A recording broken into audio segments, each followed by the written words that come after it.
Dan, should Burrow be in the MVP convo? I do think he should. Now, obviously, we have a week left of the season. I think it's a two-man race still between Aaron Rodgers and Jonathan Taylor. But the way he has played this last month with the division title on the line, and obviously this past weekend against the number one seed Kansas City Chiefs at the moment, it's put him into the conversation 100%.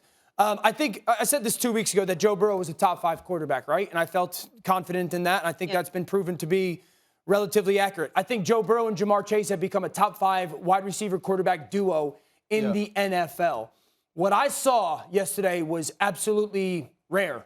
That is the stuff that we see between quarterbacks like Devontae Adams and Aaron Rodgers, who have been playing together for a decade. I don't know who had a better weekend. Jackson Smith and Jigba or Jamar Chase? Yeah, both of real talk. Receiving, Real talk. Right? The kid from Ohio State. Both their receiving performances were incredible. But the way that Joe Burrow, and I said this morning, Molly, Joe Burrow has what every franchise in the NFL tries to chase after when it comes to quarterbacks, but you cannot measure it.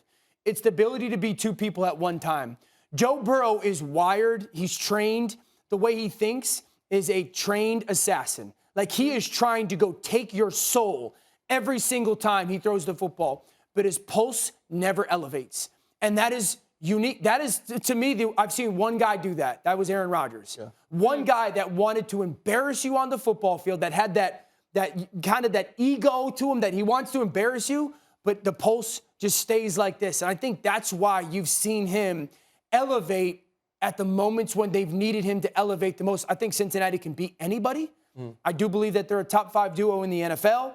And the Bengals should, with that skill group that they have, should be incredibly scary. Cincy can beat anybody. So the answer to the MVP question is no.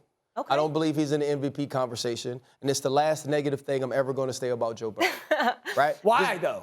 Just because I believe when you take the season as its whole, right? When you look at how great he played against the Baltimore Ravens and then losing to the New York Jets, right? Getting blown out by the Cleveland Browns. And I understand that's a team thing, right? I understand that's a team thing. But those were games where Joe Burrow needed to show up, needed to make critical football plays, and they didn't happen. Whether it was because they weren't close enough against Cleveland or because they couldn't stop Mike White and the New York Jets, right? And then you come back after you beat the Pittsburgh Steelers, you have the same situation against the Los Angeles Chargers and a guy that he will be compared to the rest of his life. Right. And I believe on that day, even though it wasn't Joe Burrow's fault that they lost. Jamar Chase drops a football that turns into an interception. There's a fumble that turns into a scoop and score after he brings it back. A lot of those things happen, but you lose to Justin Herbert, the dude that you will be linked to inevitably forever until both of you guys hang him up and probably get gold jackets in Canton. And so when you have kind of, to me, some of those things happen throughout the season, and Aaron Rodgers has played the way that he has. Jonathan Taylor's been as consistent as he has. I believe that those guys are above you, and you can just throw them in the conversation. Right, if we just want to say these are people we're talking about, but I don't believe Joe Burrow is going to gain true consideration to be the MVP. Well, I mean, I think, first of all, to see what he has done this year, this is a quarterback He's the comeback player of the year. Correct. Right. But I think the reason why I put him in the conversation is, number one, he's playing behind an offensive line that's still not very good. I think there's still a bottom 5 offensive line. Number 2, he's completing over 70% of his passes while also leading the NFL in yards per attempt behind an offensive line that's a bottom 5 offensive line. Joe Burrow has 15 30-plus yard touchdown passes, okay? 15. That leads the NFL. Patrick Mahomes and Tom Brady are 2 and 3 in that category. They have 15 combined.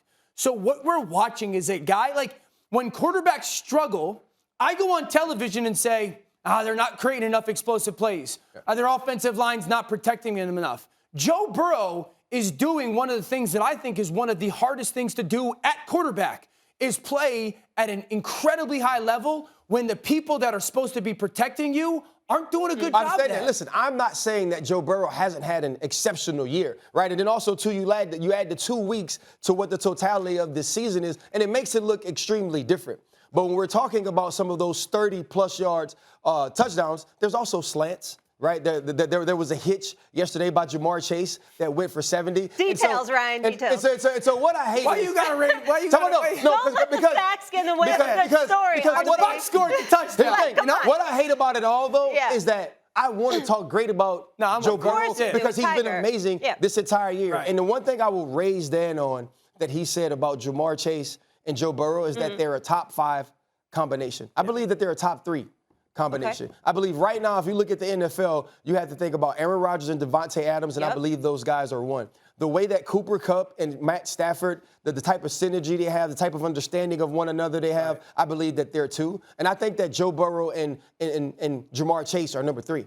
I believe that they're in the league because of this, right? Because we're just going to talk about duo and connection. It's not just the success, right? Yeah. It's not just the production. It's the way that it happens. It's the way that every one-on-one, we know that it's an opportunity for Jamar Chase to make a play. Yeah. And there's not a ton of things that they do. Yeah. Right? When they get one-on-one and they get single high, it's a go route. It's dead route. It's a go ball. And it's the same exact thing we saw in 2019 at LSU. And it's only transferred and carried over into the NFL in its dominance, in its understanding, right? And in the way that they both see things exactly the same, the way you showed it this morning. I think that this team, from a skill player standpoint, and me and Dan both said it last week, we thought that they were better than Kansas City. Yeah. Right? I think that they're better than anyone in the NFL when you combine the complete position. That's where I want to go. What teams in the AFC would you take ahead of the Bengals right now?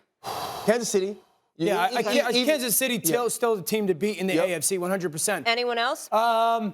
Listen, I still believe that there's a grouping of teams.